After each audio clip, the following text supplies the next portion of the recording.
Isn't it wonderful to have a house in a few steps that flows?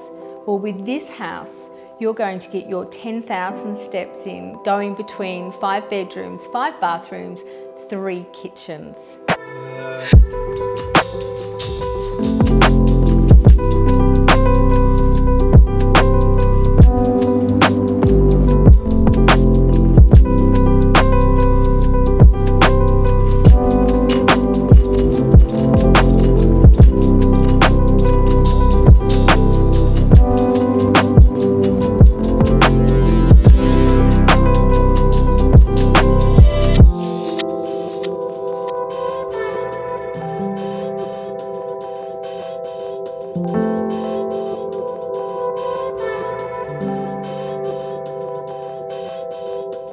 Isn't it beautiful to see a house that's gone from sad and neglected to fab?